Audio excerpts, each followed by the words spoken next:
Hello friends, स्वागत है हमारे यूट्यूब चैनल एसएल स्टडी पर। Madhya Pradesh daily current affairs में आज चर्चा करने वाले हैं 23 जनवरी करंट अफेयर्स की।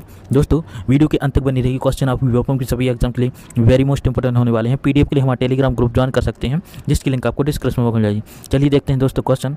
सबसे पहले दोस्तों क्वेश्चन है, हाल ही में प्रदेश में कहां पर प्रदेश का पहला और देश का दूसरा नेताजी सुभाष चंद्र बोस संग्रहालय बनने जा रहा है? तो दोस्तों इसका राइट आंसर है ऑप्शन नंबर सी, जबलपुर में देश का दूसरा और प्रदेश का पहला सुभाष चंद्र बोस संग्रहालय बनने जा रहा है। आपको याद रखना है।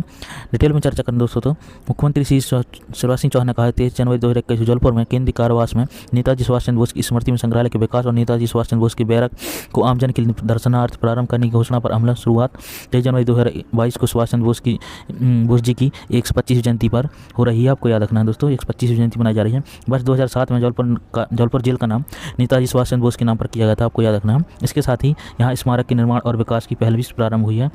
और अंडमान निकोबार स्थित सेल्युलर जेल को जिस तरह वीर सावरकर मेमोरियल के रूप में विकसित किया गया है, उसी तरह जबलपुर के नेताजी सुभाष चंद्र बोस कारावास को एक प्रेरक स्थल के रूप में विकसित करने की ठोस पहल अंतर्गत कार्य हुए हैं। इनमें प्रमुख रूप से नेताजी सुभाष चंद्र बोस की उपयोग की गई वस्तुओं जैसे वस्त्र, पहनाई गई बेड़ियाँ, उनके हस्तलिखित पत्र और उनकी जेल यात्रा संबंधित अभिलेखों को संकलित कर संग्रहालय का स्वरूप दिया गया है। तो आपको याद रखना है। इसके अलावा दोस्तों आपको इंपॉर्टेंट फैक्ट के बारे में चर्चा करें तो दोस्तों 23 जनवरी को नेताजी सुभाष चंद्र बोस जी की जयंती को पराक्रम दिवस के रूप में मनाया जाता है। तो ये भी आपको याद रखना है। इसके अलावा दोस्तों 1939 में जबलपुर के त्रिपुरी नामक स्थान पर कांग्रेस का 52वां अधिवेशन हुआ था, जिसमें नेताजी सुभाष चंद्र बोस को दूसरी बार अध्यक्ष चुना गया था कांग्रेस का, जो कि पट्टाभी सीतारामैया को उन्होंने पराजित किया था।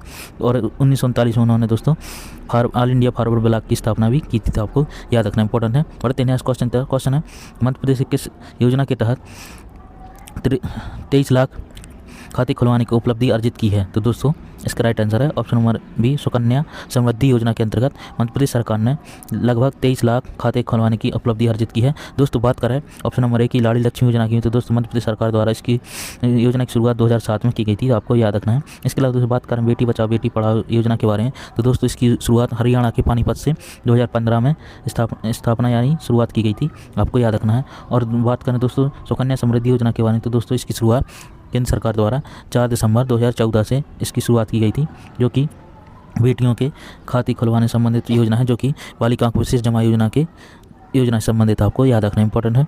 डिटेल में चर्चा करें दोस्तों, केंद्र सरकार द्वारा राज्य सरकार और आम नागरिक मिलकर बेटियों के सपनों को पंख लगाएंगे।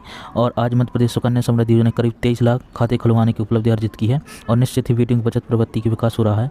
सुकन्या समृद्धि योजना के उनको जो भी प्रतिवेदन सामने आया उसके अनुसार बेटियों के आर्थिक सशक्तिकरण और आत्मनिर्भर बनाने की इस योजना में प्रदेश में अब 22,54,000 से अधिक खाते खोले जा चुके हैं। और मुख्यमंत्री श्री चौहान ने कहा कि समाज के सशक्तिकरण के लिए नारी का सशक्त होना अत्यंत आवश्यक है। तो आपको याद रखना है दोस्तों, इसके सुकन्या समृद्धि योजना के 7 वर्ष पूरे हो चुके हैं। तो आप ये भी याद रखना है, इंपॉर्टेंट है दोस्तों। बढ़ते हैं नेक्स्ट क्वेश्चन है, गर्भवती महिलाओं के वैक्सीनेशन में मध्य प्रदेश देश में कौन से स्थान पर है? तो दोस्तों इसका राइट आंसर है ऑप्शन नंबर ए, प्रथम स्थान पर है। गर्भवती महिलाओं के वैक्सीनेशन के मामले में देश में मध्य प्रदेश। आपको याद रखना है। डिटेल में चर्चा करना दोस्तों, तो मध्य प्रदेश में उल्लेखनीय काम हुआ है। अब 10,83,38,974 कोविड वैक्सीनेशन डोज लक्ष्य समूह को लगाई गई हैं। प्रदेश गर्भवती महिलाओं के वैक्सीनेशन में देश नंबर 1 पर है। प्रदेश में गर्भवती महिलाओं को 3,59,538 पहली डोज और 3,12,521 की दूसरी डोज लगाई गई हैं। गर्भवती महिलाओं के टीकाकरण में प्रदेश देश में प्रथम स्थान पर। तो आपको याद रखना है। इसके अलावा दोस्तों बात करें इंपॉर्टेंट फैक्ट के बारे में, तो दोस्तों देश का वह है पहला शहर जो कि 100% टीकाकरण हो चुका है, वह है भुवनेश्वर, यानी उड़ीसा का भुवनेश्वर शहर है, जो कि देश में 100% टीका लग चुका है। आपको याद रखना है। इसके अलावा दोस्तों राज्यों की बात करें तो दोस्तों हिमाचल प्रदेश देश का पहला राज्य है जो कि 100% टीकाकरण कर चुका है अपने राज्य में। आपको याद रखना है हिमाचल प्रदेश के बारे में। और दोस्तों सबसे पहले टीकाकरण अभियान का पहला डोज मनीष कुमार को लगा था। तो ये भी आपको याद रखना है। इसके अलावा दोस्तों आपको और भी इंपॉर्टेंट फैक्ट याद रखने हैं दोस्तों। पहले टीकाकरण की शुरुआत 16 जनवरी 2021 से शुरुआत की गई थी। और टीकाकरण 2.0 अभियान की शुरुआत 1 मार्च से शुरू की गई थी। तो आपको याद रखना है। और इसके अलावा दोस्तों वैक्स को 2021 का ऑक्सफोर्ड डिक्शनरी का वर्ड ऑफ द ईयर चुना गया है। तो आपको ये भी याद रखना है, इंपॉर्टेंट है। बढ़ते हैं नेक्स्ट क्वेश्चन है, हाल ही में मध्य प्रदेश के किस राष्ट्रीय उद्यान में टॉय ट्रेन की शुरुआत की गई है? तो दोस्तों इसका राइट आंसर है ऑप्शन नंबर डी, बनेहार राष्ट्रीय उद्यान में बच्चों के लिए टॉय ट्रेन की शुरुआत की गई है। आपको याद रखना है, जो कि भोपाल में है। डिटेल में चर्चा करें दोस्तों, वन विहार राष्ट्रीय उद्यान जू भोपाल में पर्यावरण संरक्षण की दृष्टि से बैटरी ऑपरेट टॉय ट्रेन की स्वागत मिली है। वन विहार संचालक श्री HC गुप्ता ने बताया कि टॉय ट्रेन पर्यटकों के लिए 26 जनवरी गणतंत्र दिवस में उपलब्ध होगी। इसमें 12 सीट हैं। यह गेट क्रमांक 1 से गेट क्रमांक 2 के बीच चलेगी, जिसका राउंड 45 से 50 मिनट का होगा। तो आपको याद रखना। बात करें इंपॉर्टेंट फैक्ट के बारे में तो दोस्तों मध्य प्रदेश के प्रमुख राष्ट्रीय उद्यान देखो दोस्तों कान्हा राष्ट्रीय उद्यान, जो कि मध्य प्रदेश सबसे पुराना और सबसे बड़ा राष्ट्रीय उद्यान है। यहाँ शेरों की संख्या भी सबसे ज़्यादा पाई जाती है, आपको याद रखना है। और माधा राष्ट्रीय उद्यान 1958 में इसकी स्थापना हुई थी और कान्हा राष्ट्रीय उद्यान की स्थापना 1955 में। तो आपको याद रखना है। बांधवगढ़ राष्ट्रीय उद्यान 1968 में इसकी स्थापना हुई थी। यहाँ पर शेरों का घनत्व सबसे ज़्यादा पाया जाता है, आपको याद रखना है। वन विहार राष्ट्रीय उद्यान जो कि भोपाल में है 1979 में इसकी स्थापना हुई थी। पन्ना राष्ट्रीय उद्यान 1981, संजय राष्ट्रीय उद्यान 1981, सतपुड़ा राष्ट्रीय उद्यान 1913 जो कि पचमढ़ी होशंगाबाद में है। और पेंच राष्ट्रीय उद्यान की स्थापना 1913 से। फासिल राष्ट्रीय उद्यान 1968 में, जो कि मध्य प्रदेश से सबसे छोटा राष्ट्रीय उद्यान है। तो भी आपको याद रखना इंपॉर्टेंट है दोस्तों। अब बात करते हैं रिवीजन। दोस्तों 22 जनवरी करंट अफेयर्स को क्विक रिवीजन करते हैं। क्वेश्चन है दुबई में आयोजित की गई अंतर्राष्ट्रीय नृत्य प्रतियोगिता उत्कृष्ट केंद्रीय शास्त्रीय नृत्य कथक के सीनियर वर्ग में बना रही उनका संबंध किस जिले से है? तो दोस्तों इसका राइट आंसर है ऑप्शन नंबर ए भोपाल।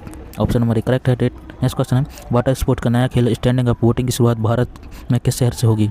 तो दोस्तों इसका राइट आंसर है ऑप्शन नंबर बी भोपाल की छोटी झील से इसकी शुरुआत होगी, आपको याद रखना। ऑप्शन नंबर बी करेक्ट है।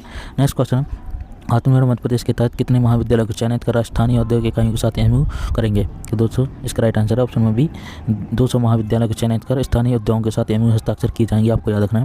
नेक्स्ट क्वेश्चन है हाल ही में मध्य प्रदेश किस महोत्सव को स्पेन में भारत का अद्वितीय जल और साहसिक कार्निवल अंतर्राष्ट्रीय पुरस्कार दिया गया है? तो दोस्तों इसका राइट आंसर है ऑप्शन नंबर सी जल महोत्सव, जो कि हनुवंतिया के खंडवा में मनाया जाता है। तो आपको याद रखना इंपॉर्टेंट, जो कि नर्मदा नदी में स्थित है, आपको याद रखना है।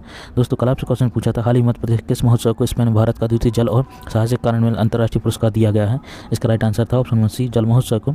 आज के लिए अपनी क्वेश्चन है हाल ही में प्रदेश में कहां पर प्रदेश का पहला और देश का दूसरा नेताजी सुभाष चंद्र बोस संग्रहालय बनने जा रहा है? तो इसका राइट आंसर आप कमेंट बॉक्स में देना है। दोस्तों यह था हमारा करंट अफेयर्स का वीडियो। आई होप आपको पसंद आया होगा। ऐसे इंपॉर्टेंट करंट अफेयर्स हमारे चैनल को सब्सक्राइब कर लें, वीडियो को लाइक जरूर करें, शेयर करते रहें अपने दोस्तों के साथ। चलिए मिलते हैं नेक्स्ट वीडियो में ऐसे इंपॉर्टेंट करंट अफेयर्स के साथ। Thanks for watching. Vande Mataram.